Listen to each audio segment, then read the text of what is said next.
तो आज हम देखेंगे दो ऐसी कमाल की कहानियां, संघर्ष, साजिश और फिर कामयाबी के कुछ ऐसे रास्तों की जिनके बारे में कोई सोच भी नहीं सकता। तो ठीक है, चलिए सबसे पहले मिलते हैं अपनी दो मेन कैरेक्टर्स से। एक है मीनाक्षी और दूसरी गुंजन। अब देखिए, दोनों की शुरुआत ना बहुत अलग अलग हालातों में होती है, लेकिन एक चीज कॉमन है और वो है मुश्किलें। मतलब दोनों ही अपनी अपनी जिंदगी में जबरदस्त प्रेशर झेल रही हैं। मीनाक्षी के ऊपर एक तरफ तो अपना डूबता हुआ बिजनेस है और ऊपर से अपने गुजर चुके पति से किया एक वादा, और वहीं दूसरी तरफ गुंजन है जिसके कंधों पर पूरे परिवार का बोझ है, अकेली। मीनाक्षी की कहानी की शुरुआत कह सकते हैं एक तरह की नाउम्मीदी से होती है। सोचिए, दिन रात की मेहनत और नतीजा कुछ भी नहीं। जाहिर है, ऐसे में इंसान को अपने ही काम पर शक होने लगता है। और दूसरी तरफ है गुंजन। उसकी दुनिया तो बस एक कभी ना खत्म होने वाले चक्र जैसी है। सुबह से लेके देर रात तक बिना रुके बस काम और काम। यह दिखाता है कि वो अपने परिवार के लिए कितनी ज्यादा समर्पित है।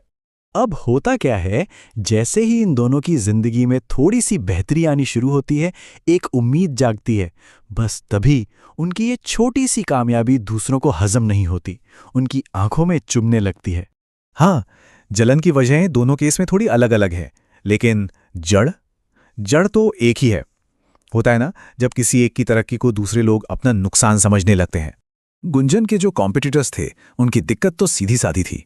उनका धंधा मंदा हो रहा था, और जब बात पैसे पर आती है तो ये परेशानी बहुत जल्दी बदला लेने की एक खतरनाक साजिश बन जाती है।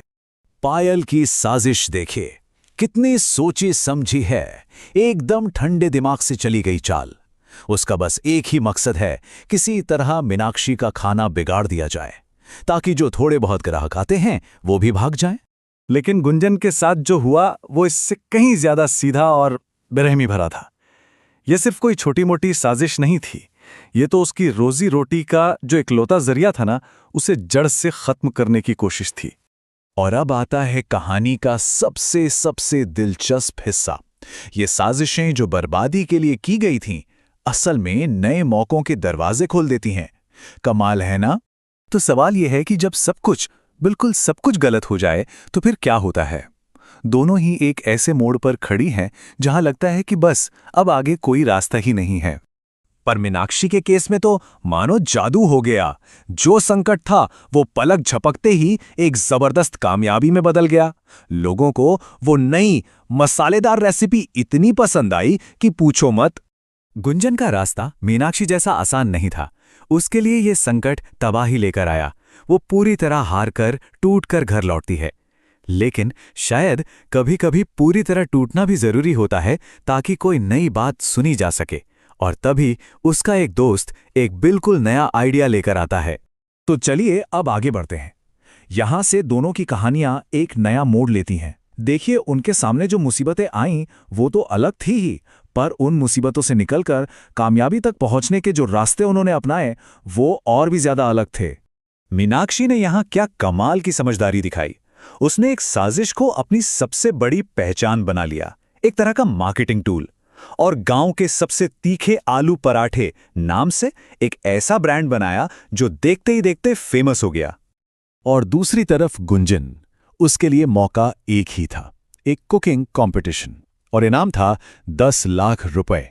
ये एक ऐसा दांव था जो या तो सब कुछ बना सकता था या फिर कुछ नहीं। तो यहां पर दोनों के नतीजों का एक सीधा साधा कंपैरिजन है।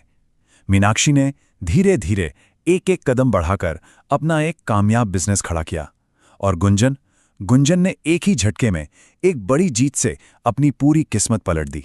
तो सवाल ये उठता है कि इन दोनों कहानियों का असली मतलब क्या है, इनका सार क्या है?